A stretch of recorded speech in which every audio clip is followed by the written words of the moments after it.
Okay. Okay, Mataji, online. Hi Krishna and welcome to ISKCON of Silicon Valley's Wednesday night lecture.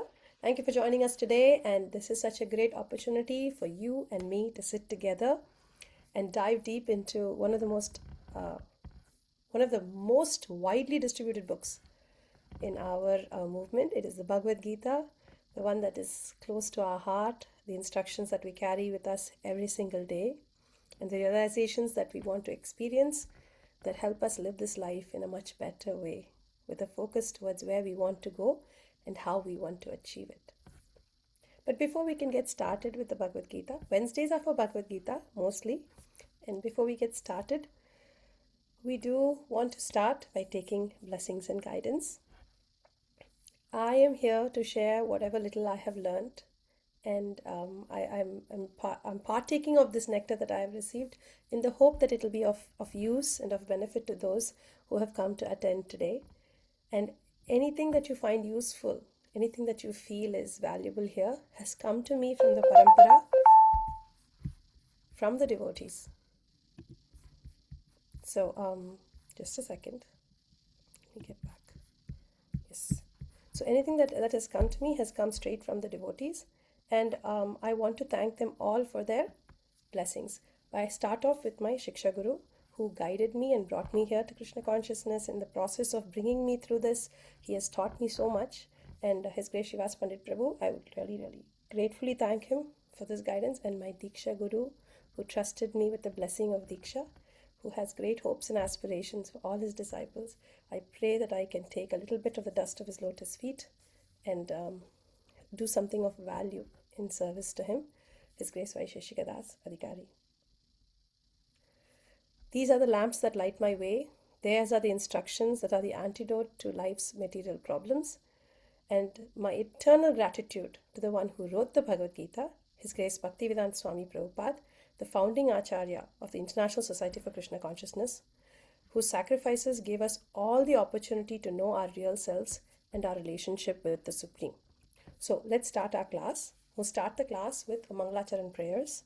So these are prayers that we offer to different deities, different groups of people. And once we finish those prayers, we will sing Jai Radha Madhav, which is the song that we always sing before we start any of our preaching here in ISKCON.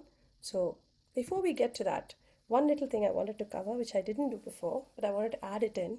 As a part of my service, one of the things we've done is to have a little prayer booth out front at ISV. People visiting get to stop and add a little prayer from their side for the day, and we place it in front of the deities. And in the process of it, we had some of our little Vaishnavis come and help me to run the booth. And one of the Vaishnavis, she sat down and wrote in a small sheet of paper, "Why do we pray?" I didn't ask her to, but she had that little paper and she put it up in front along with all the other like introductory sheets we had there. It was very interesting that she had such a deep insight into why we pray. She had listed so many examples. And I just wanted to share that. Why do we even pray? We pray because either we are in distress, we want to alleviate it. Otherwise, there's some benefit, material benefit that we want, and we're trying to obtain that. Sometimes we pray to express gratitude, just thanking the Lord for who we are, where we are. Another reason we pray is to express awe in the amazement, the beauty of what we see around us, right? And all of the other things. So there are so many reasons to pray. Another reason is to ask for shelter from the Lord, to seek to be under His care. Another is to try to understand His instructions, understand the process, the path. Another one would be to just ask for mercy, because even if we know the path, even if we have guides, sometimes we find ourselves incapable or unable to make that first step or second step or whatever next step. And sometimes we need a little more help. Don't we all? But one thing I forgot, which I didn't add here, that I prayed when I sat down, was when I was coming to present, and I was thinking that, Krishna is memory and Krishna is forgetfulness. So as I sat down to present and I was thinking and I was praying, "Oh Krishna, please let me remember what I prepared." So sometimes we just want support. So whatever may be your reason, prayer is a must, because prayer brings the right mood. Prayer brings us to sankalpa or intent. Before we start something, we are clarifying why are we doing this? What was the purpose? Prayer brings connection. It helps us understand where we fit into the bigger puzzle, how we come down in a disciplic succession, and how valuable that knowledge is, and what is our role in passing it down. Prayer acknowledges that we are not independent. We depend on the mercy of so many above us and around us. And prayer brings humility. When we get to the point where we recognize that we have dependency and our deep need for mercy, then our prayer becomes that much sweeter and so much more reflective. Prayer is a calling card. It's like your ID card. It gets you into the Sankirtan, the Japa, or the Seva space that you want to go. I've seen devotees before they enter the kitchen, they pray. Devotees before they do a presentation, they pray. They do their personal prayer before they come in. And let's also pray. So when we approach these prayers, let's pray with the same mood of humility and gratitude, and ask of all these deities and devotees their compassionate gaze and their mercy. ॐ अज्ञानतिमिरान्धस्य ज्ञानाञ्जनशलाखया चक्षुरुन्मीलितं येन तस्मै श्रीगुरुवे नमः। श्रीचैतन्यमनोभीष्टं स्थापितं येन भूतले स्वयं रूपा कदा मह्यं ददाति स्वपदान्तिकं। वन्देऽहं श्रीगुरो श्रीयुतपदकमलं श्रीगुरुं वैष्णवांश्च श्रीरूपं साग्रजातां सहगना रघुनाथान्वितां तां सजीवं साद्वैतं सावधूतं परिजनसहितं कृष्णचैतन्यदेवं श्रीराधा कृष्णपादान् सहगना ललिता श्रीविशाखान्वितांश्च वाञ्छाकल्पतरुभ्यश्च कृपासिन्धुभ्य एव च पतितानां पावनेभ्यो वैष्णवेभ्यो नमो नमः। नमो महावदन्याय कृष्णप्रेमप्रदायते कृष्णाय कृष्णचैतन्य नाम्ने गौरत्वसे नमः। पञ्चतत्त्वात्मकं कृष्णं भक्तरूपस्वरूपकं भक्तावतारं भक्ताख्यं नमामि भक्तशक्तिकम्। हे कृष्ण करुणा सिन्धो दीनबन्धो जगत्पते गोपेशा गोपिका कान्ता राधा कान्ता नमोस्तुते। This is Sambandha Day prayers. Jayatam Suratau Pangor Mama Manda Matirgati Matsarvasya Padam Bhojau Radha Madana Mohanau Divya Vrindaranya Kalpadrumada Srimad Ratnangada Simhasanastau Srimad Radha Shila Govinda Devau Preshtyalibhi Sevyamanav Smarami Shriman Rasa Rasarambhi Vamsi Vata Tatastata Karshan Venu Swaner Gopir Gopinatha Shriyestunaha Taptakanchana Gaurangi Radhe Vrindavaneshwari Vrishabhanu Sute Devi Pranamami Haripriye Jai Shri Krishna Chaitanya Prabhu Nityananda Shri Advaita Gadadhara Shri Vasadi Gaura Bhakta Vrinda Hare Krishna Krishna Krishna Hare Hare Hare Rama Rama Rama Hare Hare. So we would like to, before we start the presentation, we wanted to do the song, and this is from the Gitavali. So this song, Jai Radha Madhav, is a song that's a favorite of Prabhupada. When he used to do his lectures, he would sing it every time before he started. He used to say that this is a picture of Vrindavan. Everything is there. Srimati Radha Rani, Vrindavan Dham, Govardhan Hill, Yashoda Maya, and all the cowherd boys. So the meaning of the song goes, Krishna is the lover of Radha. He displays many amorous pastimes in the groves of Vrindavan. He is the lover of the cowherd maidens of Vraj, the holder of the great hill named Govardhan, and the beloved son of Mother Yashoda, the delighter of the inhabitants of Vraj, and he wanders in the forests along the banks of the river Yamuna. So I'm not a Kirtaniya, so we will stick to very simple, just a simple tune. Thank you so much. Jaya Radha Madhava Jaya Kunja Bihari Jaya Radha Madhava Jaya Kunja Bihari Jaya Gopijana Vallabha Jaya Girivaradari Jayo Giri Varadhari Jayo Radha Madhava Jayo Kunja Bihari Jayo Radha Madhava Jayo Kunja Bihari Jasodanandana Rajajana Ranjana Yashodanandana Rajajana Ranjana Yamuna Tiravana Chari Yamuna Tiravana Chari Jayo Radha Madhava Jayo Kunja Bihari Jayo Radha Madhava Jayo Kunja Bihari Jayo Gopijana Vallabha Jayo Girivaradari Jayo Girivaradari Jayo Radha Madhava Jayo Kunja Bihari.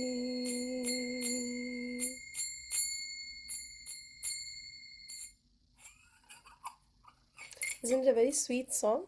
It's a very short song, but the refrain repeats, and that brings such nice beauty. So, moving on.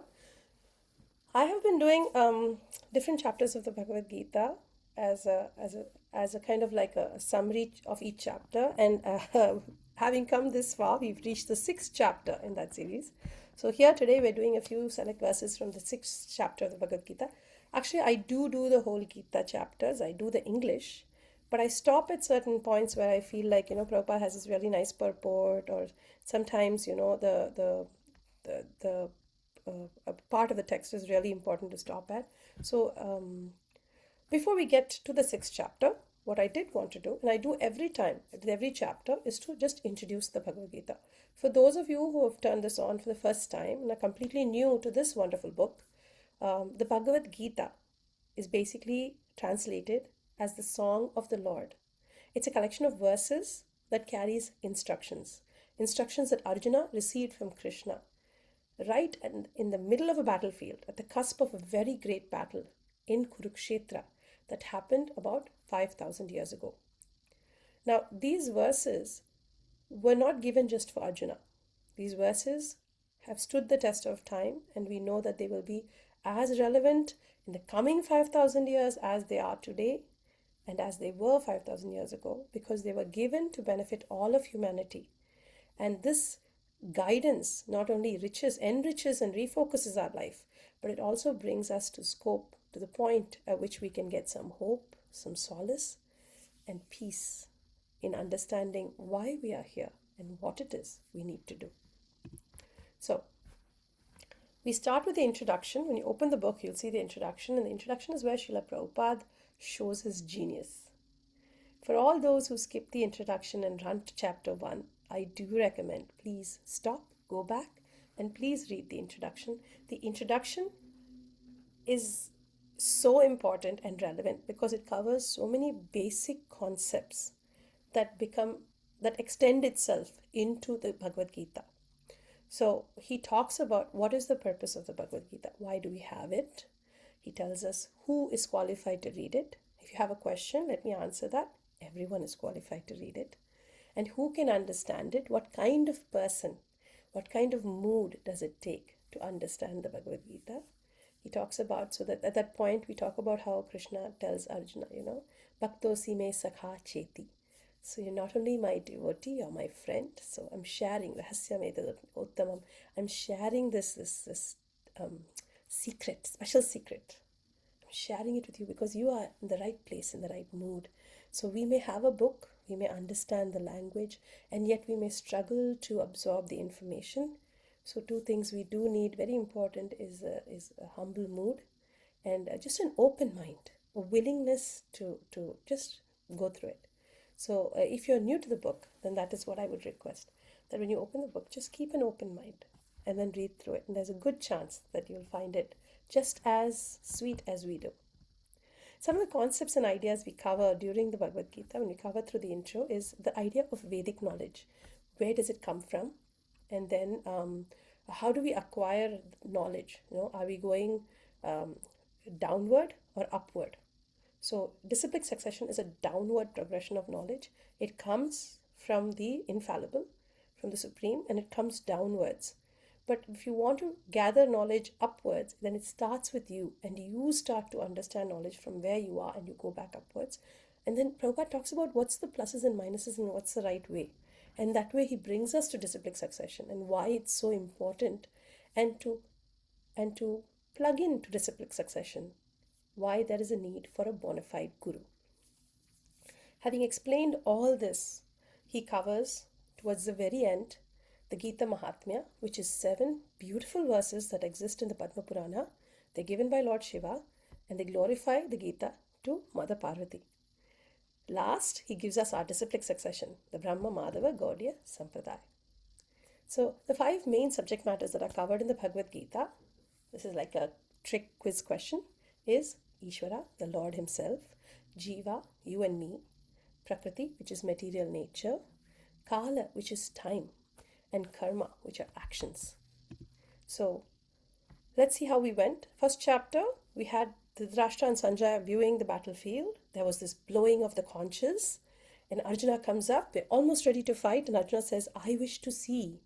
And that one request triggers a lot of confusion and panic just in him. So this is one man's confusion and panic in the middle of a huge war. So having seen his family all around him ready to fight against him, on the other side of the battlefield, Arjuna has a lot of misgivings. And he justifies all these reasons why he doesn't want to fight.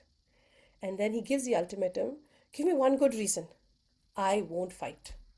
And at that point, Krishna steps up and he smiles and he says, because this is unusual for Arjuna. He's been ready to fight. He's right there to fight and he's refusing. He says, beautifully, he says, how did these impurities arise in you, Arjuna? And he says, why are you getting confused? Arjuna says, I don't know. I'm just drowning in grief. And eventually he says, you, Krishna, you guide me. You instruct me. I surrender unto you. I will listen to you. And that mood of surrender is so important because the moment he surrenders, Krishna smiles and then he starts the Bhagavad Gita, the explanation. He starts off by speaking about the soul and the super soul.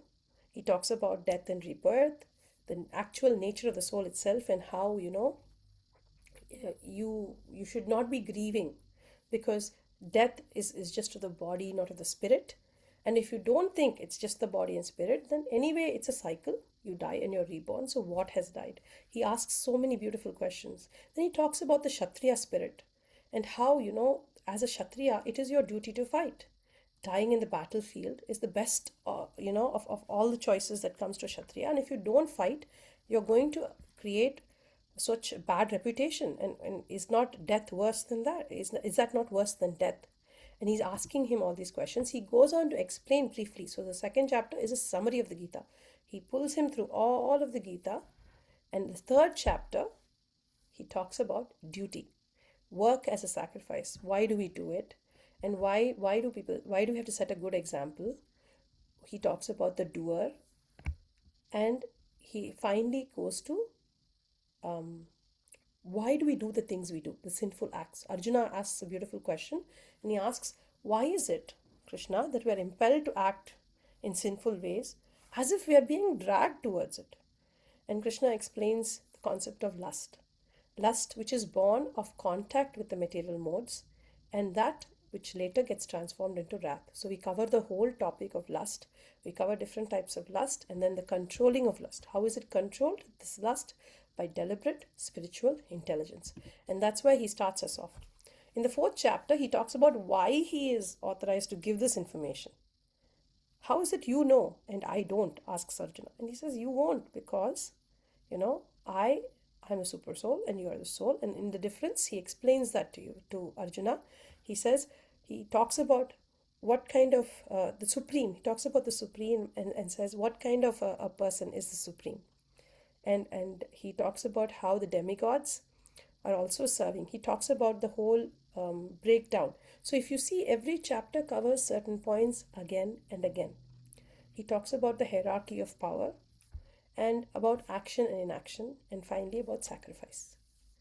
What is it we sacrifice? How do we sacrifice? Why should we sacrifice? And the purpose of sacrifice. And then he goes to transcendental knowledge. So these are very long, detailed chapters that we covered. The last one being the 5th chapter. And in every chapter, Arjuna has these beautiful questions that tag you into the next chapter. So here in the 5th chapter, Krishna talks to him about intelligence. He's ending 4th chapter by saying you must have good intelligence. With this intelligence, you will be able to fight. Because understanding everything is very important. And then Arjuna gets very confused. He says, you know what? First you say that I should fight. Then you say that I should pause, take my limbs in, and focus on gathering knowledge and understanding stuff. So do I act or do I not act? Tell me once and for all, because you're confusing me.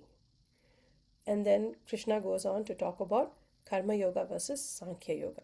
So Karma Yoga is a process of action, right? And Sankhya is all about understanding. But he says Karma Yoga and Sankhya Yoga are pretty much the same. They are same in the sense that they're going towards the same point. Sankhya Yoga is the process of finding the tree, and then Karma Yoga is the process of watering that tree. So then which is better? You have to find the tree to water the tree. But if you found the tree and you don't water it, what's the point, right? So renunciation is incomplete. And there is a risk of fall down if we don't have Krishna conscious endeavor. That's what he's trying to explain. He covers these beautiful points on Mayavadis and Vaishnavas, talks about work, and then he comes to the qualities of a Goswami. Now, when we hit chapter 6, we will see some of this stuff again. A lot of the Bhagavad Gita repeats itself, but it repeats itself in different shades, in different places, in different combinations. So, if you've been reading the Gita over a long period of time, for lack of a better expression, maybe we could use lotus.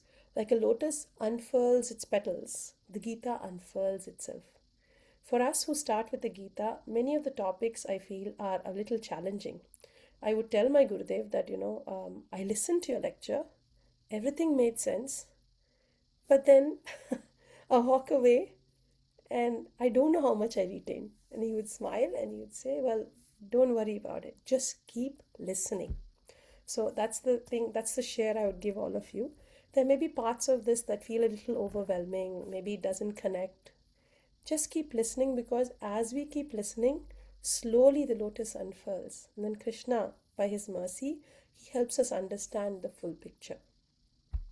So during 5th chapter, we worked our way all the way to work in devotion. Krishna finally wraps that by saying, it's very important to do Karma Yoga and Krishna consciousness, working in devotion. That is the right way. That is what is going to take us forward. We're hitting chapter 6 today, and that is Dhyana Yoga. And Dhyana Yoga and Karma Yoga, chapter 5 and 6 are heavy because it covers a lot of points and topics. But they're also very important because they bring us to the conclusion. Why is it we should, work in Krishna consciousness, work in devotion? Why is it it's so important? So Dhyana Yoga covers this concept of, it starts off with the eightfold yoga system, right? So the Lord is explaining the process of the eightfold yoga system. And the eightfold yoga system is all about how to control the mind and the senses. It's all about that. It's trying to get everything in control, and having got them all into control, then we stop connecting with the material senses around us, and in that way we are able to focus. But what are we going to focus on, right? So If you look at Dhyana Yoga, let's look at the breakdown of the chapter. It starts off with the Eightfold Path. Okay? From the Eightfold Path, we're going to go to conquering the mind, qualities of a yogi, and then Krishna introduces the process of Dhyana Yoga. He brings us to a very moot point in 2023 called transcendental joy. That even in that plane, you're not alone. You can experience transcendental joy if you understand. He talks about the mind. Again, see, we're hitting the mind again in the text 33, 36. And then the last one here, the highlight of Dhyana Yoga, one of the highlights of Dhyana Yoga is the unsuccessful transcendentalist. What happens to someone who follows the path but cannot complete? Interesting, right? So let's see. So one of the things with a perfect yogi, I have these patches of information that I've put up this time, and these are all from Srila Prabhupada's purports because I just found that it made so much sense. The first one I pulled out is, to act in Krishna consciousness is the duty of every living entity because all are constitutionally parts and parcels of the Supreme. The parts of the body work for the satisfaction of the whole body. The limbs of the body do not act for self-satisfaction, but for the satisfaction of the complete whole. Similarly, the living entity who acts for the satisfaction of the Supreme and not for personal satisfaction is the perfect sannyasi or the perfect yogi. Now we'll go there and see what that is in text 29 and 32. But we'll start off with text 1 to 6. So I do have the translations, and as we go through, I can get to those points. But this time I'm just going to keep it simple and run through Dhyana Yoga. We could get very elaborate and detailed, but I'm not the qualified person for that. And I do appreciate the simplicity with which Prabhupada has given it to us. So let's stick to that. Text 1. The Supreme Personality of Godhead said, one who is unattached to the fruits of his work, who works as he is obligated, is in the renounced order of life, and he is a true mystic, not he who lights no fire and performs no duty. So Krishna is trying to explain something very simple in the first few texts, and that is that he's trying to explain to us that there is no person who can avoid action. You have to work. There has to be some kind of engagement because that is our nature. If we are not working towards serving the Lord, we are working towards serving someone. That someone ends up being ourselves. So when we look at how people are serving, right, sometimes the mystics they're serving, there are 2-3 ways of approaching God. Some of them want to approach Brahman, right, in Brahman realization. And Prabhupada says very clearly that, when the sannyasis artificially think that they have become liberated from all material duties and therefore cease performing their Agnihotri Yajnas, they're actually self-interested because their goal is to become one with the impersonal Supreme. Now, becoming one with the impersonal Supreme is still a personal goal, right? And such a desire is greater than any material desire, but it is still not without self-interest. So you have to understand that I found that point is very important, that even though these yogis are trying to connect to the Brahman, it still is tinged with some personal self-interest. Text 2. What is called renunciation, you should know to be the same as yoga or linking oneself to the Supreme. O son of Pandu, for one can never become a yogi unless he renounces the desire for sense gratification. So renunciation should lead you, should be the process of yoga. It should connect you with the Supreme. So what kind of renunciation is this if it's not doing that? That's what Krishna is very simply trying to explain. Is your renunciation connecting you to the Supreme? So if there is some self-interest or personal gratification in that, how can you say you have renounced the desire for sense gratification? Do you understand the question? So he says, for one who is a neophyte in the Eightfold Yoga system, work is said to be the means. And for one who is already elevated in yoga, cessation of all material activities is said to be the means. So Krishna keeps going on further to explain that this process, right? This process of yoga that we're going to do, they're talking about this Ashtanga Yoga, the Eightfold Path. Now this Eightfold Path is meant to control. It's supposed to bring your body and mind under control. So when we look at the Eightfold Path, the process of work is basically to get your body under control, to sit and do the asanas and focus and bring it under control. And then once it's under control, once mind and body are under control, you forcefully stop connecting with any of the material activities. A person is said to be elevated in yoga when, having renounced all material desires, he neither acts for sense gratification nor engages in fruitive activities. Very simple. So once you've reached that plane where you've renounced material desires and he doesn't act either for sense gratification nor fruitive activities, then he's elevated in yoga. So Krishna again and again he comes back to this point and says, concerning the eightfold yoga system, attempts in the beginning to enter into meditation through regulative principles of life and practice of different sitting postures are considered fruitive material activities. He says, all such activities lead to achieving perfect mental equilibrium to control the senses. When one is accomplished in the practice of meditation, he ceases all disturbing mental activities. So, first, he's working in the material platform to control the body. Once he's able to control it, then he's able to cease all mental activities. Having said that, he does bring us forward to another point. The point being, a Krishna conscious person working in Krishna consciousness. Now, this is a comparison with Ashtanga Yoga and working in Krishna consciousness. He says a Krishna conscious person, however, is situated from the beginning. He's not working on his yoga postures or his meditation postures. He's a meditation status. He is situated from the beginning on the platform of meditation because he always thinks of Krishna. Since his mind is constantly engaged in thoughts of the Lord and in the service of the Lord, he is considered to have ceased all material activities because nothing connected to the Lord is material.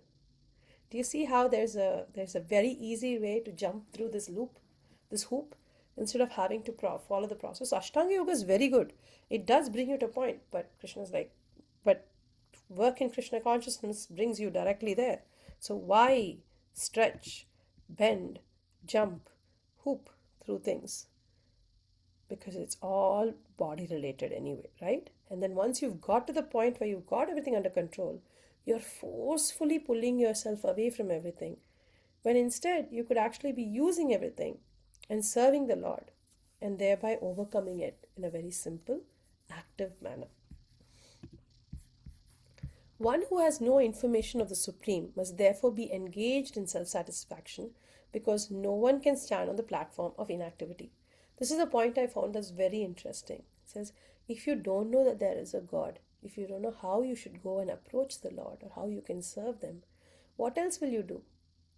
You can't sit without doing anything, so you engage in self satisfaction. There is no other way. So, these points are very beautifully expressed here. I just wanted to go and finish the rest of the text. One must deliver himself with the help of his mind and not degrade himself. The mind is a friend of the conditioned soul and his enemy as well. For him who has conquered the mind is the best of friends. But for one who has failed to do so, his mind will remain the greatest enemy. So Krishna says, we're going to follow the process of yoga, go up the yoga ladder, follow the eightfold yoga system, go up the ladder, and you will get there. Or just choose Krishna consciousness. Active service in Krishna consciousness will directly land you there. But whatever it is, you can only deliver yourself if you have control over your mind. So let's see how that is possible. Before we get there, I just had the picture of the yoga ladder. So we start off. So basically, yoga ladder has a lot of parts, but the basic concepts is that the lower rugs will have Jnana Yoga, and then we reach Dhyana Yoga, and then finally, our intention and our goal is to get to Bhakti Yoga. A Krishna conscious person can do everything for the satisfaction of Krishna and thereby be perfectly detached from sense gratification. One who has no such realization must mechanically try to escape material desires before being elevated to the top rung of the yoga ladder. And remember, there's always risk when you choose inactivity because you can't stay inactive for long. So there is a risk of fall down for them. Whereas we are staying active, which is our natural state, but the activities we do are in no way material, and therefore we reach the topmost rung of the ladder very easily. So this is the point about the mind that Krishna was saying, that whatever you need to do, however you're going to get there, you need to do that with the help of your mind. If you don't get your mind to help you, then it's very difficult to get anything done. So here's a picture of the mind. Yoga controls the mind. It pulls the mind back from what? All these thoughts and actions and so many things that keep us, they pull us in so many different directions. Yes? So he says, there's a beautiful Amrita Bindu Upanishad too that says, Mana eva manushyanam karanam bandha mokshayo bandaya vishaya sango mukti vishayam mana. For man, mind is the cause of bondage, and mind is the cause of liberation. Mind absorbed in sense objects is the cause of bondage. So when the mind is absorbed in the things that connect to the senses, then the mind ties you down. And a mind detached from sense objects is a cause of liberation. So that was the root question we come back to again and again. How do I detach from sense objects? I can either completely control my mind and my body and force it to completely switch off and disconnect from the sense objects, or I can use this mind and use this approach. All the senses, I can use them, but who am I pleasing? Not myself. My focus and my intention is to please Krishna. And that's how I overcome this challenge. So your mind could be your enemy or your friend. It's up to you to decide. And what we really need to do is tame the mind. Text 7. For one who has conquered the mind, the super soul is already reached, for he has attained tranquility. To such a man, happiness and distress, heat and cold, honor and dishonor are all the same. A person is said to be established in self-realization and is called a yogi when he is fully satisfied by virtue of acquiring knowledge and realization. Such a person is situated in transcendence and is self-controlled. He sees everything, whether it be pebbles, stone, or gold, as the same. A person is considered still further advanced when he regards honest well-wishers, affectionate benefactors, the neutral mediators, the envious, friends and enemies, the pious and sinners, all with an equal mind. Remember, there's another part as we go forward where he talks about how the equal vision, right? He sees a brahmana and a dog eater all the same, and that shloka we use it very many times. This concept of equal vision will turn up again and again. For one, a transcendentalist who is of steady mind, sthita prajna, for him everything balances out. So finding that balance is so important. A transcendentalist should always engage his body and mind and self in relationship with the Supreme.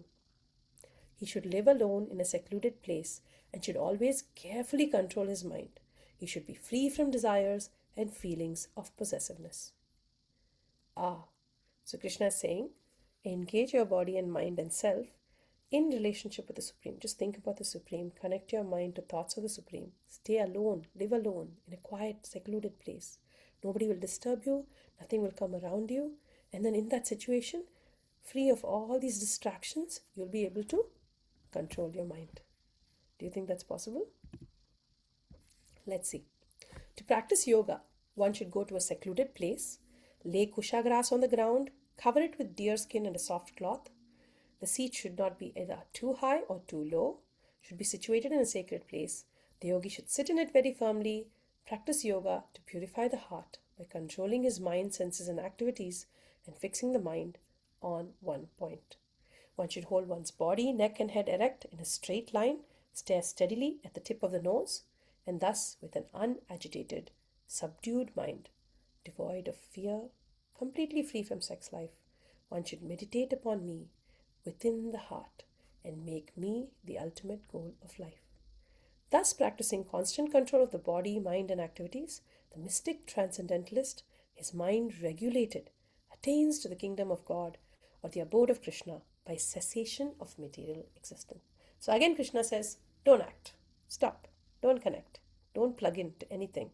Stay away, stay far away, bring all your attention and focus one pointed. Think of me in your heart. And with that focus, as you keep thinking of me, devoid of fear, devoid of any sex life, devoid from any connections of the world outside, you will ultimately attain me.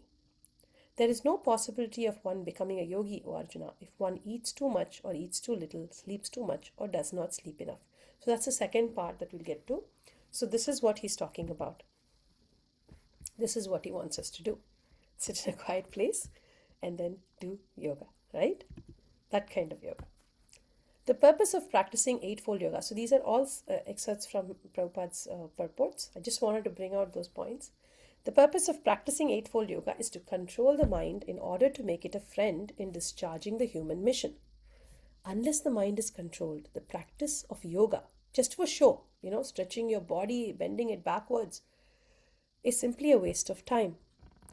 One who cannot control his mind lives always with the greatest enemy, and thus his life and its mission are spoiled. Real yoga practice entails meeting the Paramatma within the heart and then following his dictation.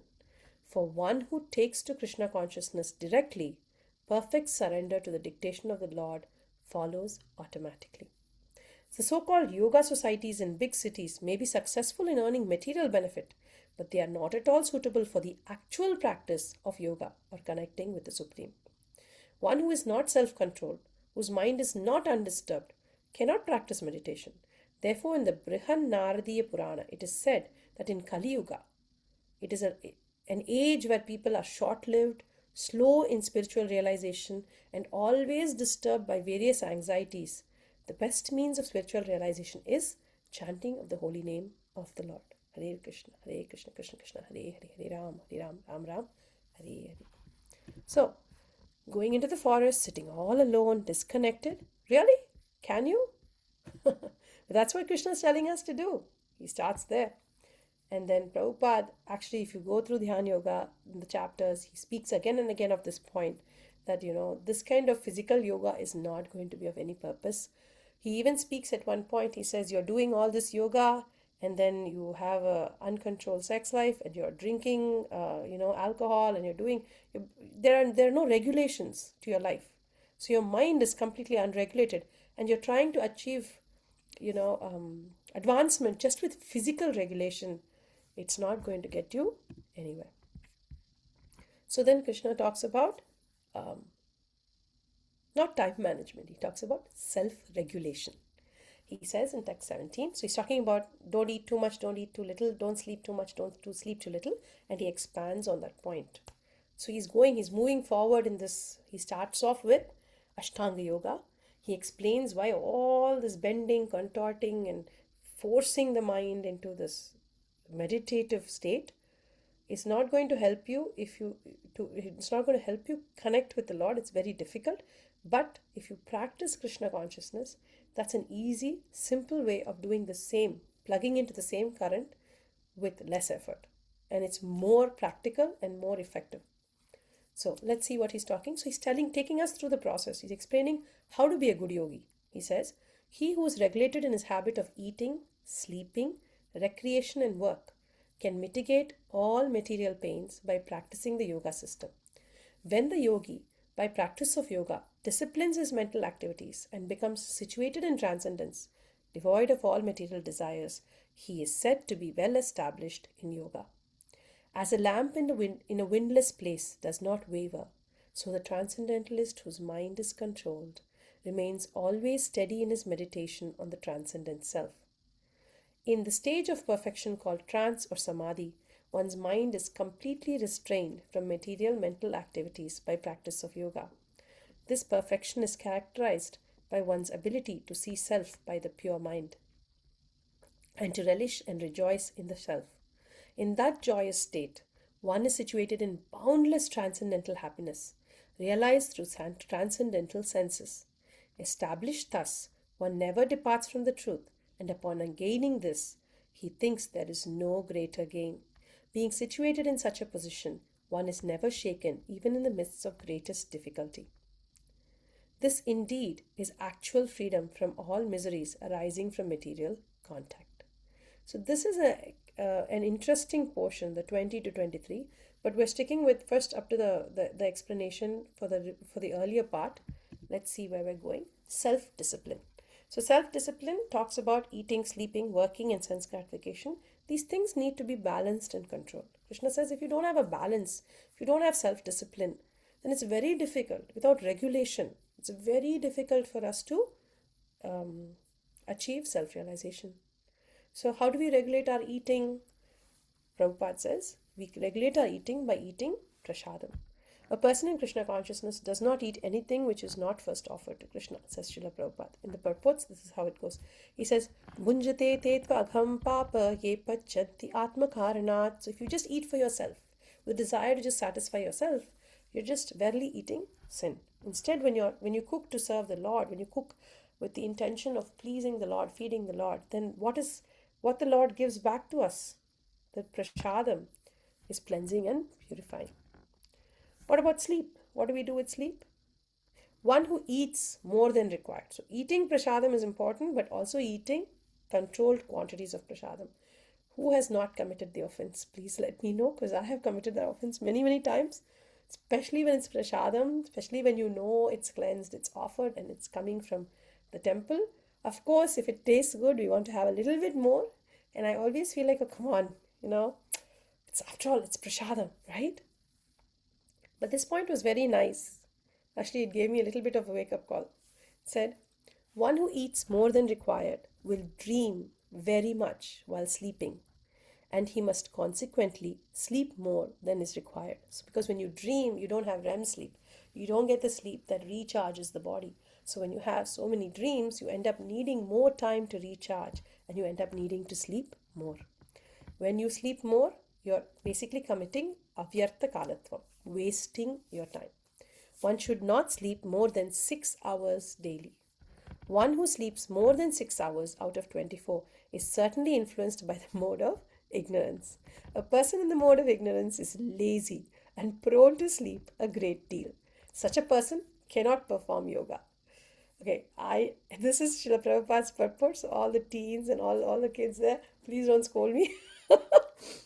This is easy for me to do because I'm much older, but it's difficult for the younger ones. And also remember, they stay up late when they're working, so actually they don't get that much sleep. It's important to get enough sleep when you're young, but this is the point that is important, because balancing and regulating your life is very important to be steady in Krishna consciousness. We lose the ability to be steady when our routines are not balanced and when we overdo any of our necessary daily requirements. So, avyartha kalatvam happens, we work less. How do we control the work? We awake less. How do we control work? Work in the service of the Lord. That's how we regulate our work. And because we are working in the service of the Lord, we end up never indulging in sense gratification. So the regulation is one should not sleep more than 6 hours daily. One who sleeps more than 6 out of 24 is influenced by the mode of ignorance, and such a person cannot perform yoga. So I think we doubled it. Okay. Since there is no question of sense gratification, there is no material leisure for a person in Krishna consciousness. So if you're sincerely following Krishna consciousness, then every part of your day is tuned towards serving the Lord. Whatever you do is in the process of serving the Lord, the process of getting to a point where you can serve the Lord better. So there's, in some way, it's yukta vairagya. So for a person like that, nothing is material, because everything connects to the Lord and nothing done for the Lord is material. So because he is regulated in his work, speech, sleep, wakefulness, and all other bodily activities, there is no material misery for him. So all the advanced souls, all the Maharajas, everybody we meet in Krishna consciousness, for them, every minute of their day is spent in Krishna consciousness. They're serving, they're sleeping, eating, everything for the purpose of spreading the mission, spreading the movement. And for them, there is no such thing as material leisure. So that's the point we are aiming to get to, where we want to go, right? Text 20 to 23, I did want to cover this point. Prabhupada had a very nice purport in 20 to 23 that was very interesting for me. And then I don't know if we have the time to cover all of it today, but then I really liked this point in 2023. He actually says that, we are disconnecting ourselves, right? Liberation from material infection does not mean destruction of the original eternal position of the living entity. Patanjali accepts this by his words, Kaivalyam Swarupa Pratishta Va Chit Shaktir Iti. So, Chit Shakti or transcendental pleasure is real life. This is confirmed in the Vedanta Sutra. This natural transcendental pleasure is the ultimate goal of yoga, and it is easily achieved by execution of devotional service rather than by following this whole complicated process. So, in that 20 to 23, remember, he talks about achieving transcendental bliss. But then the process that's bringing us there is disconnecting from everything, right? So, where is this bliss coming from? We are unplugging from everything. So, where is this satisfaction coming from? The satisfaction eventually comes because of that connection. We unplug from everything else to plug into the Supreme. And then, even though these processes are all about unplugging and they're not about working with in service of the Supreme, because eventually after unplugging they plug into the Supreme, they also experience transcendental joy. Very interesting concept. So if you have time, it's worth looking into the text 20 to 23, but I won't go much further into it. I'll stick to the simple parts.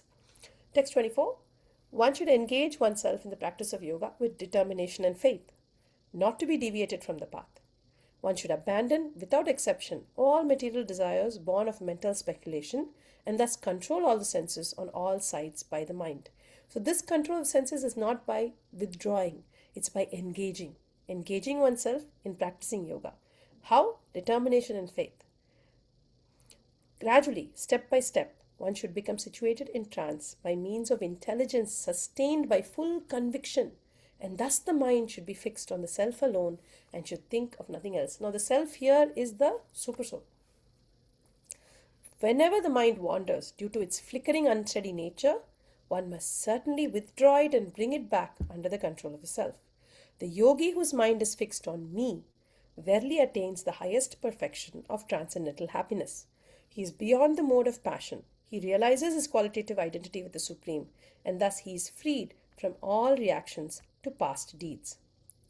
Thus, the self controlled yogi, constantly engaged in yoga practice, becomes free from all material contamination and achieves the highest state of perfect happiness in transcendental loving service to the Lord.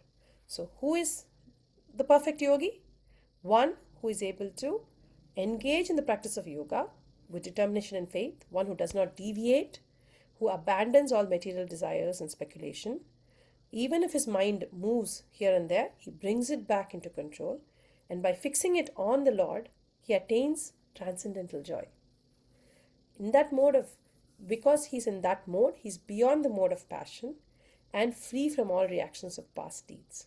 Such a yogi is free from material contamination and achieves the highest state of perfect happiness.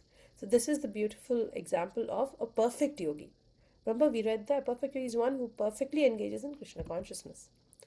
So when we say focused, the previous quote was someone who is determined and with faith. It brings us to the verse Utsaha Nischyat Thairyat Tatat Karma Pravartanat Sangatyago Sato Vritte Sadhir Bhaktir Prasiddhyati.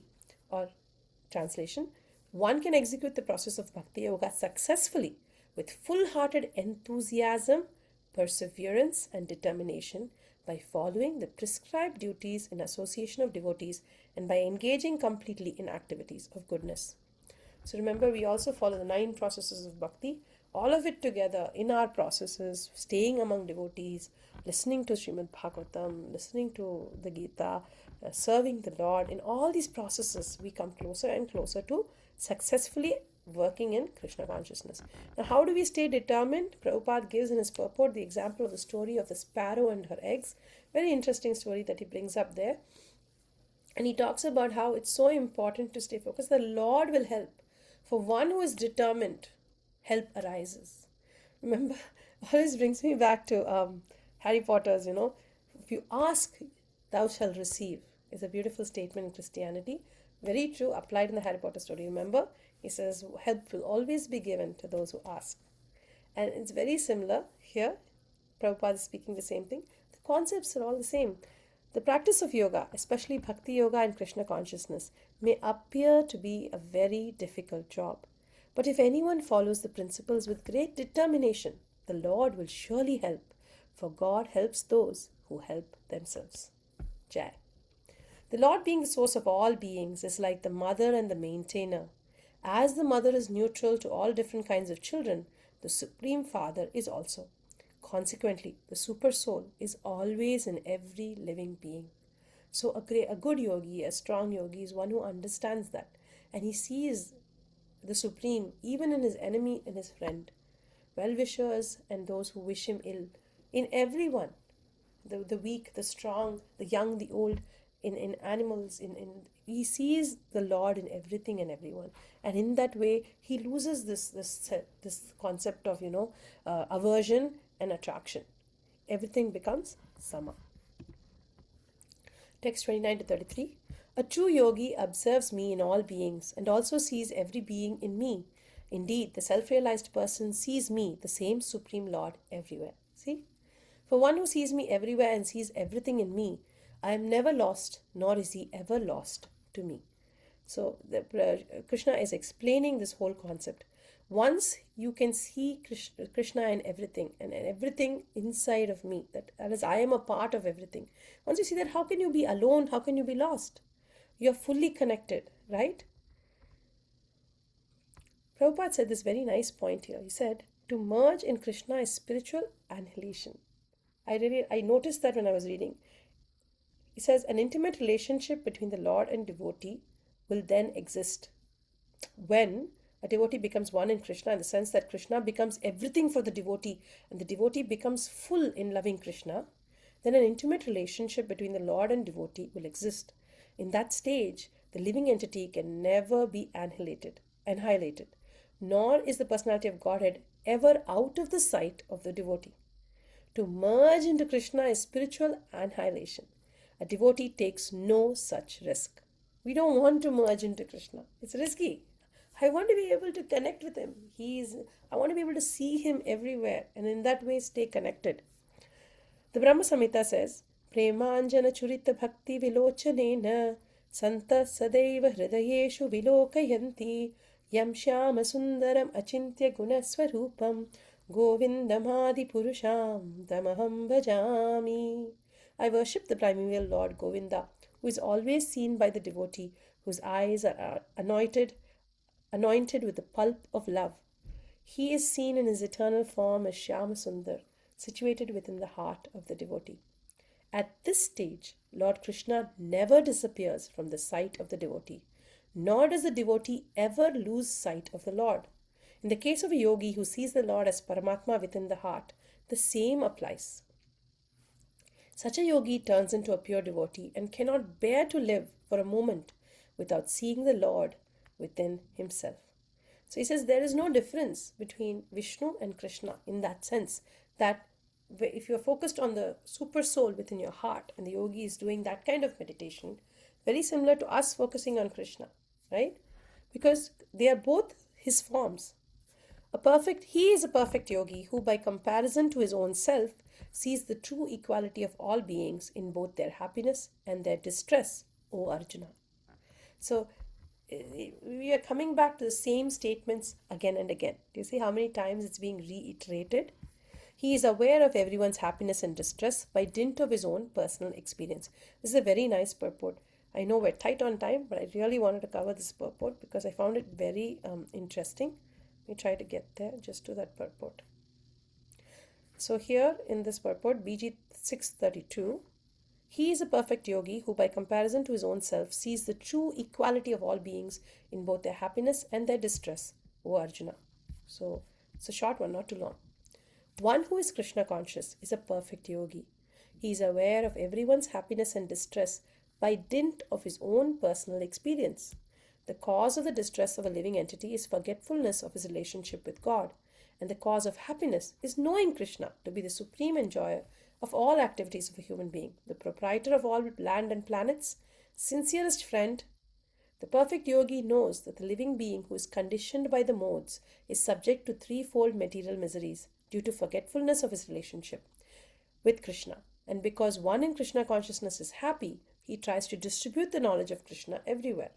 Since the perfect yogi tries to broadcast the importance of becoming Krishna consciousness, he is the best philanthropist in the world, and he is the dearest servitor of the Lord. Nacha tasman manushyeshu kaschit me priya kritama. Bhagavad Gita 1869. In other words, a devotee of the Lord always looks to the welfare of all living entities, and in this way he is factually the friend of everyone. He is the best yogi because he does not desire perfection in yoga for his personal benefit, but tries for others also. He does not envy his fellow living entities. Here is a contrast between a pure devotee of the Lord and a yogi interested only in his personal elevation. The yogi who has withdrawn to a secluded place in order to meditate perfectly may not be as perfect as a devotee who is trying his best to turn every man towards Krishna consciousness. And there is the answer. We've been reading right through Dhyana Yoga from the very beginning about going to a secluded place, sitting there, pulling your limbs in, connecting, stretching your body, managing a fitted pose for long durations of time, and then in somehow, connecting, thinking, looking inwards, connecting. So all of this, he says, yes, they can do it, but they cannot be as perfect as somebody who's trying his best to turn every man towards Krishna consciousness. Because the mood of a perfect devotee is he is generous and compassionate to others because he knows how difficult it is for them. And he wants everybody to connect to Krishna. And that mood is so much higher than just taking care of oneself. Interested only in his personal elevation. The yogi that is interested only in his personal elevation. Very nice, right? I really like that example. Let me find my way back. Move this down. Okay, Bhagavad Yoga. There we go. So, text 33. Arjuna said, O Madhusudana, the system of yoga which you have summarized appears impractical. There you go. Arjuna's back again. And unendurable to me, for the mind is restless and unsteady. What will we do without Arjuna? Arjuna asks all the questions we want to ask. Arjuna says, this is not doable. Krishna has actually explained it already. Krishna hasn't explained it. Now, remember, the purports are where we're pulling these answers from. Prabhupada has already explained that we don't have to do it. But the statements from Krishna don't say you don't have to do it. They actually explain the process in detail, right? So don't get confused. Krishna hasn't explained. Prabhupada has explained it for us. So then Arjuna is answering Krishna. The flow is going there. Arjuna says, O Madhusudana, the system of yoga which you have summarized appears impractical and unendurable to me, for the mind is restless and unsteady. The mind is restless, turbulent, obstinate, and very strong, O Krishna, and to subdue it, I think, is more difficult than controlling the wind. Of all the things in the world, it's very difficult to control the wind. And he says it's even more difficult to control the mind. Is he right? 100%. We all have felt it, right? We start a diet and the diet flies by. We plan to execute something, never happens. We decide to go somewhere and we find ourselves sitting somewhere else. We turn on the phone to check a message and instead we're somewhere else, skipping through unnecessary stuff, and it's 45 minutes later, we have just avyakta kalatvam, wasted time. So what are we supposed to do with this mind, right?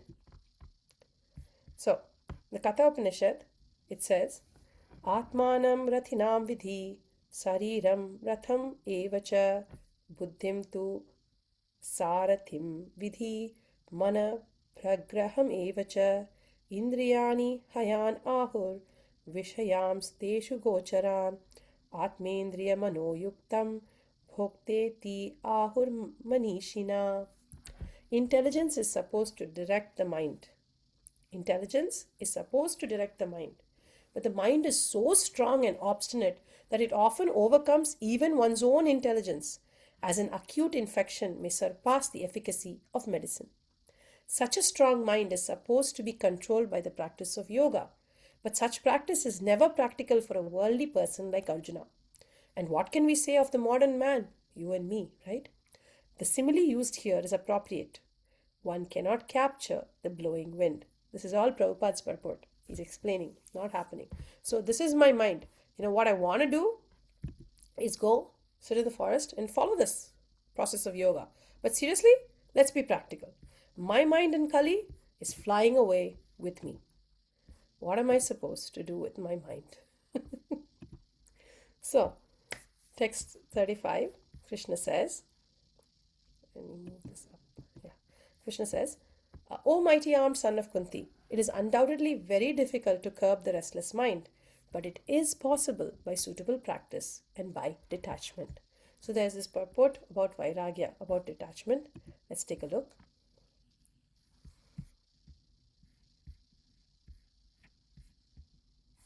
Did I skip? I think I made a mistake. I missed the purport. Okay, it's okay. We'll keep going. For one whose mind is unbridled. So he's talking about suitable practice and detachment, two things. For one whose mind is unbridled, self realization is difficult work. But he whose mind is controlled and who strives by appropriate means is assured of success. That is my opinion. Try to practice yoga while engaging the mind in material enjoyment is like trying to ignite a fire while pouring water on it. So he says we have to be able to detach. Without vairagya, without detachment, it is impossible for us to get that control. Without that control, it is like one side you're trying to serve, on the other side you're indulging the mind. And Prabhupada gives an example of trying to light a fire while pouring water over it, which means it's never going to light. All that effort is going in waste. Arjuna said, O Krishna, what is the destination of the unsuccessful transcendental? This is the last part. We're hitting that one at text 37. So the text 35 is where I want to do the purport. Let me see if I can get you there. Text 35. I should be able to get to that. There we go. The difficulty of controlling the obstinate mind as expressed by Arjuna is accepted by the personality of Godhead. But at the same time, he suggests that by practice and detachment, it is possible. What is that practice?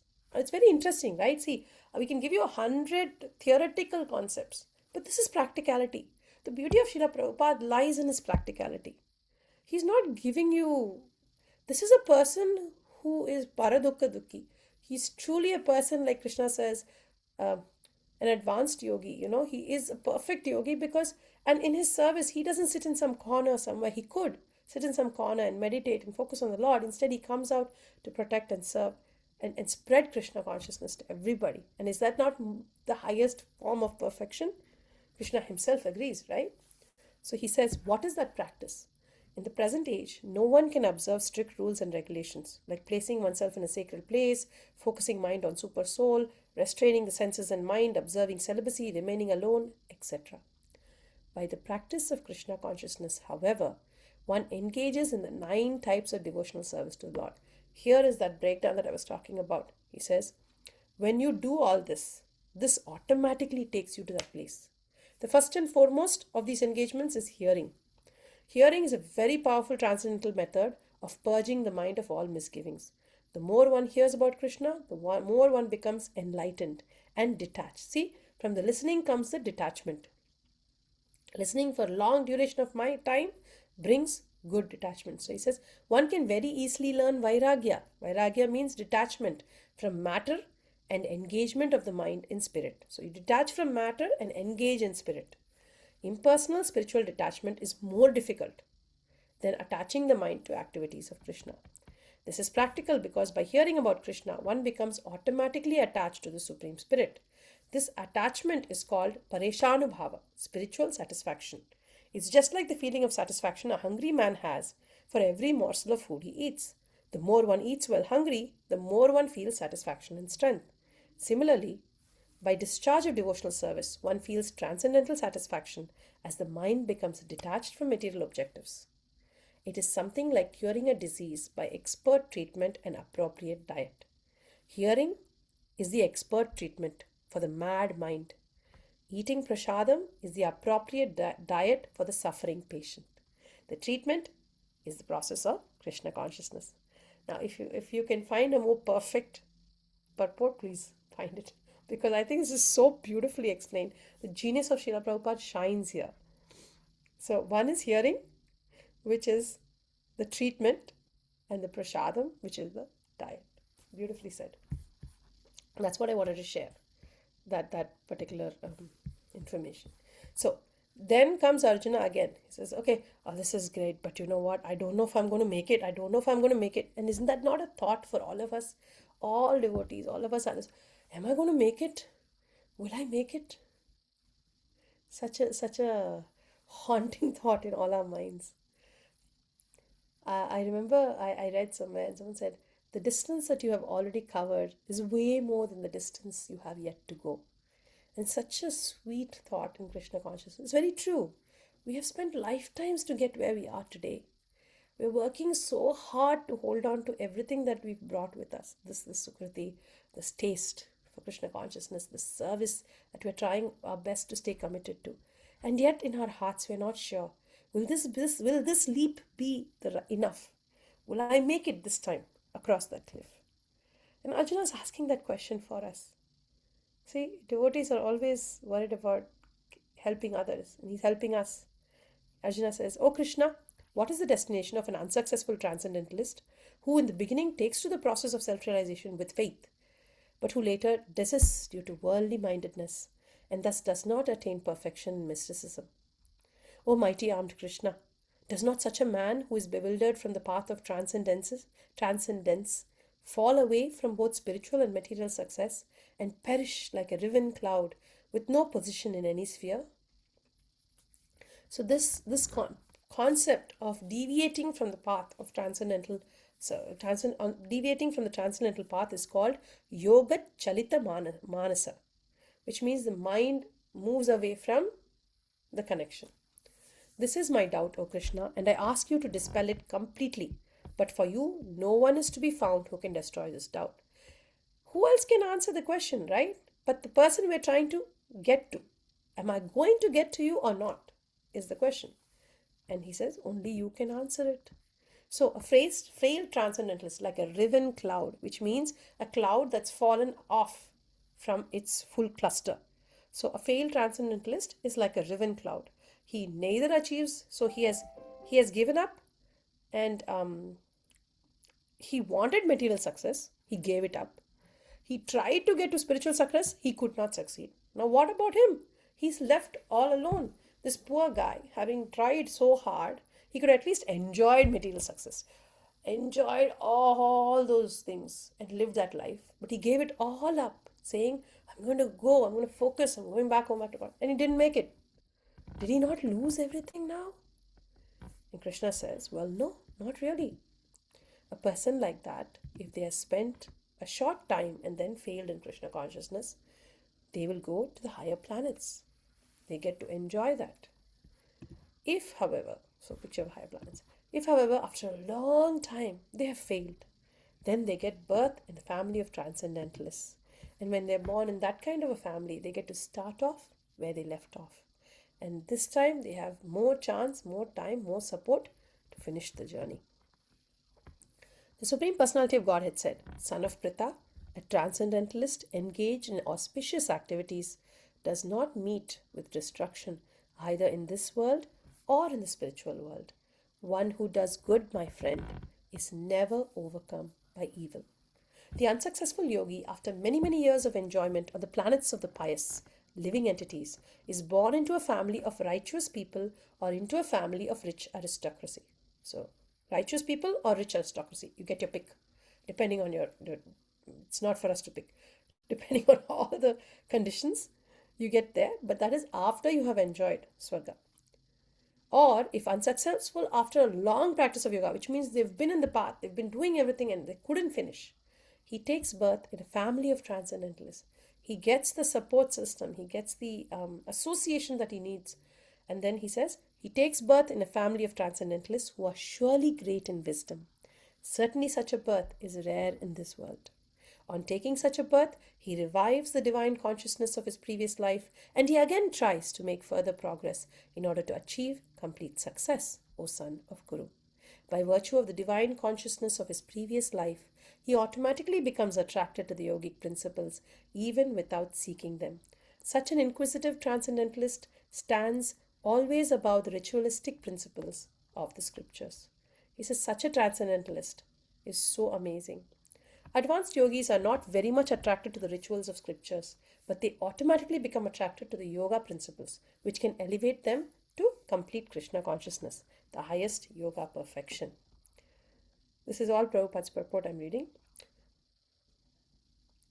The famous example of this was presented by Lord Chaitanya, who accepted Thakur Haridas as one of his most important disciples.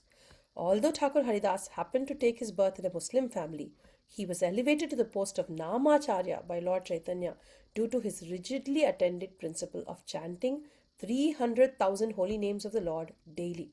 Hare Krishna, Krishna Krishna, Hare Hare, Hare Ram, Ram Ram, Hare Hare.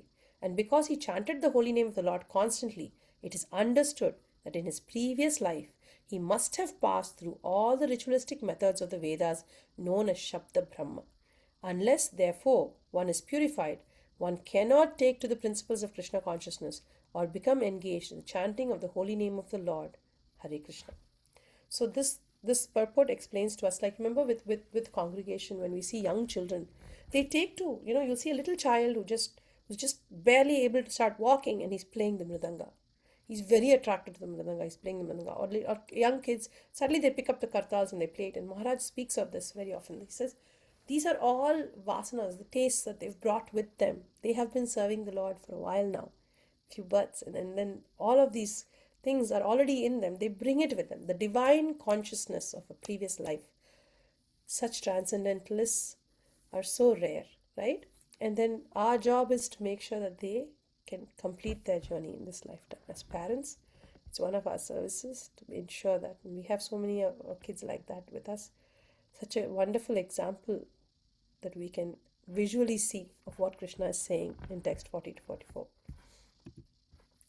When the yogi engages himself with sincere endeavor in making further progress, being washed of all contaminations, then ultimately achieving perfection after many, many births of practice, he attains the supreme goal. A yogi is greater than an ascetic, greater than an empressist,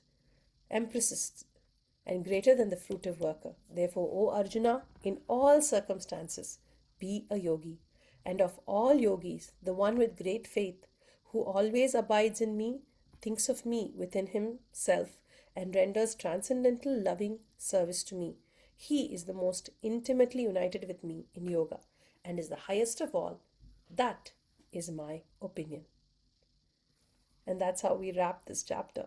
Self-realization is sought by the path of knowledge, by the practice of the eightfold system, or by Bhakti Yoga. So he's giving three different breakdowns. You can get to self-realization by jnana, by knowledge, by practice of the eightfold system, the Ashtanga, or you can just get to it by Bhakti Yoga. In each of these processes, one has to realize the constitutional position of the living entity, his relationship with God, and the activities whereby he can re-establish the lost link, achieving the highest perfectional state, right? Following any of the above three mentioned methods, one is sure to reach the supreme goal sooner or later. The process of cultivation of knowledge, practice of eightfold yoga system are generally very difficult in this age of Kali. To pursue the transcendental path is more or less to declare war on the illusionary energy. Consequently, whenever a person tries to escape the clutches of the illusory energy, she tries to defeat the practitioner by various allurements. A conditioned soul is already allured by the modes of material energy. We are already being pulled by the modes, and thereby there every chance that being allured again, even while performing transcendental disciplines. So it's very important. What helps us not get allured? Can someone tell me? Think about it. What keeps us from getting allured?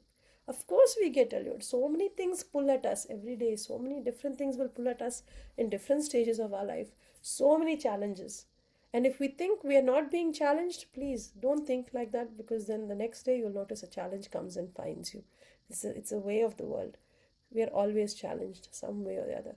What I have found keeps us most connected is the association of devotees. Because as we talked, right, a devotee understands. Of all people, a devotee understands how difficult it is to be Krishna conscious. He understands the challenges. He too has crossed them, and because his realizations are there, he is even more generous and compassionate to others. And in his heart, because he has achieved that joy, he wants to spread it to everybody else.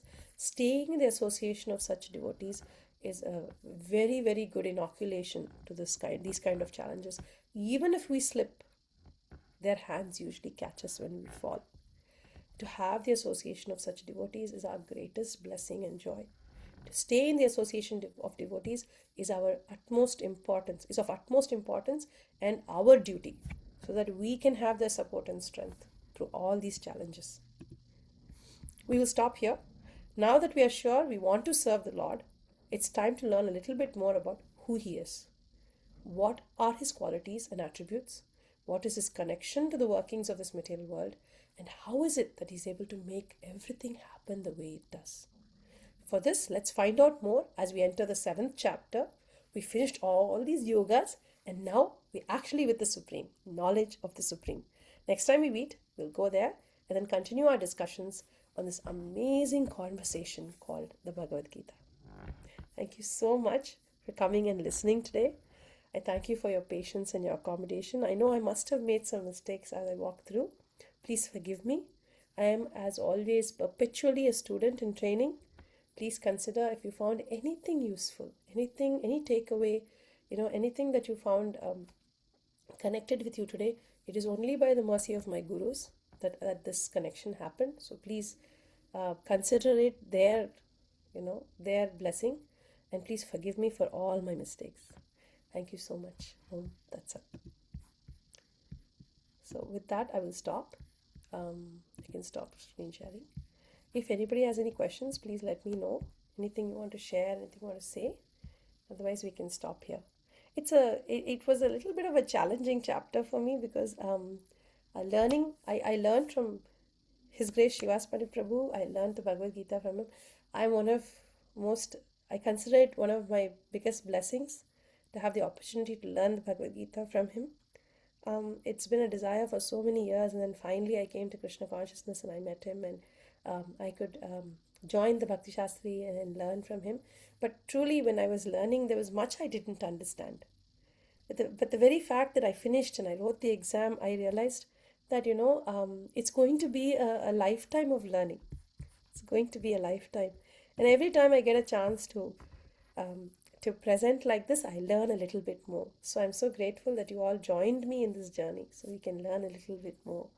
The Gita doesn't complete itself in the first or second readings. It actually completes itself over years and years. Your complete picture of the Gita, I'm saying, comes slowly as the puzzle pieces start fitting into place. And trust me, those purports that you find very perplexing, those Krishna's instructions that you find goes above your head, will one day become so simple and so clear by His mercy, because we chose to stay at it. We kept coming back, we kept trying sincerely, and we took the shelter of devotees who are more knowledgeable, more advanced than us, and with humility and open mind, we wanted to learn. That's all we need. We'll keep moving forward. Thank you, Malini Mataji. So nice to have you here. Hare Krishna. So we'll stop here. I know we're a little early, but we can stop here. And we'll meet back again. We'll see you at the temple on Saturday, and we'll meet back again next Wednesday for the online class. Hare Krishna. Panchakalpatarubhyascha Mataji, kripasindhubhya vacha patitanam pavanebhyo vaishnavebhyo namo namah. Antakoti Vaishnavindu ki jai, Hare Krishna. Manjulakanta Mataji ki jai, Srila Prabhupada Hare ki jai. Krishna. Thank you. Thank you. Malini Mataji is saying, you are so natural, Manjula. Thank you for sharing your heart. And one Prabhu is saying, thank you in the YouTube. Prabhu is Oh, saying, thank you for thank you, the Prabhu. Thank you so much. Actually, this So in chapter the is a little more challenging, Prabhu. So I wanted to keep it simple. Otherwise, it just goes over your head sometimes. So actually, Prabhupada's purports simplify it so much. The thing is that you have to read the purport. correct. It's amazing how Krishna's instruction is very short. Prabhupada's purport is very long. But Prabhupada's purport is needed to digest that one instruction on top. So it's funny in itself. And he's directing us basically, although his purports are very important here, because if you look at the Krishna's instruction, he's stressing Arjuna, although Arjuna says that it is difficult, this process. Krishna is saying, no, it is possible. And then Arjuna is putting another doubt, saying, what if you fail? And then again Krishna is giving his bouncer, saying that even if you fail, it is much better than following any material process. So in both ways, Krishna is stressing that this is a good process. Yeah. But Srila Prabhupada is clarifying Arjuna's questions, because what Arjuna is asking for the people like us, right, in Kali Yuga, Mm-hmm. right? And so Srila Prabhupada is clarifying that there is a probably a much easier process, but then we have to completely surrender ourselves to Krishna, and work on Krishna and his devotees instructions basically. Srila Prabhupada is giving a He's actually linking us back to five: karma yoga, karma yoga, and Krishna consciousness, right? And he's trying to explain how Krishna is going. yeah, yeah. He's explaining a He's lot of things, giving, but he's not asking everybody to do everything. yeah, preloading. Yeah, it's Just connecting preloading. all the dots. I really liked how he brought it to the point where you can do all of this. Yeah. Yeah? Like you can do Jnana Yoga, you can do Ashtanga Yoga. Go ahead, do all of it. Eventually, everybody comes home. But Mm. why should you do all of that when it's so difficult and there's such a simple path, right? Yeah, yeah, yeah. Because Param that bhakti Nasti yoga Eva needs Gatiranyata. surrender. Bhakti yoga needs surrender. Now, in other paths, actually, you are not. There is surrender doesn't exist in the beginning. It comes towards the end. In It was the bhakti end, yoga, you yes. have to surrender. You How have can to you surrender so to how start. can you surrender if your benefit is personal? Right? That's what he's trying to bring out. That eventually, if you say you want to merge in Supreme, there's still you. You Yeah, want to merge with the Supreme. It's not like I am serving the Supreme, right? With the Bhakti Yoga, it's always about I'm cooking for Krishna, I'm dressing right. Krishna, I'm working so I can take care of Krishna. So it's always Krishna, right? But in everything else, it's always I want to. I want to. Yes, yeah. That's what Prabhupada's trying to explain to us. Thank Okay, you and so the much, Prabhu. Jai. in that Hare Krishna. 632, which the purport you read, right? Hmm. 32nd verse, the purport, I was reminded of a similar kind of thing. Whatever, you see, Prabhupada's mood is very much like the mood of Prahlad Maharaj. Hmm. Prahlad Maharaj says in the seventh canto the same thing. I don't want to be like those, ascetics and the Yeah, yeah. yogis into the forest. I want to stay in the city because there are so Yes. many people to deliver. I want to be compassionate to them, basically, right? I want to distribute this knowledge to them, right? It's very Prabhupada's mood is very much like Prahlad Maharaj. Prabhupada is unusual. You know. What would we? I've been reading Indratima Maharaj's Govardhan book and his Eastern Ghat, Western Ghat, all those books. And one constant trend in all the books is his glorification of Srila Prabhupada. Mm. He says all of this, everything that we have, will just Mm. poof disappear if Srila Prabhupada hadn't come. Where Mm. would we be without Srila Prabhupada? And it really moves us to see such strong, advanced devotees show such great humility Mm. in honoring parampara, in honoring their, Yeah. their Guru Maharaj and disciplic succession. How important Yeah. it is. The higher they go, the softer they are, the more Mm. humble they are. So nice. Yeah. Yeah, all his disciples, they are so humble basically. And although they are, 24 hours, they are working to spread Krishna consciousness, but they are still so humble that, they are so grateful to their spiritual master. They This even Prabhupada, they feel they owe their spiritual master so much. They are so strict on themselves, mm, but they're so merciful on their disciples. When they're spreading yeah, Krishna consciousness, extremely merciful. It's an amazing combination. Right. When two fans of the Vaishnavas sit down to talk, it's very difficult to stop. So I think we should stop. yeah, this is Hare one Krishna, minute such a left pleasure. now. Prabhu, it's Thank always you. good to see you. It's such a pleasure. But Thank you, no, Mataji. Hare I Krishna. am I come here every time because of the wonderful speakers like you. Yeah. That's all. Because Yeah, Wednesday Wednesday, in lectures. the middle of Thank the you. week, Wednesday is I'm really in the bottom basically. Yeah, it's So just to bring me up, I taken this service. really nice. Thank you, bro. Thank you so much. Hare Krishna. I'll stop here. Thank you. We'll close the session. Thank you, dear devotees. Saturday morning we have a class in the temple, online also, and Sunday evening also we have a class in the temple and online. So please do join. Hari Bol. Hare Krishna.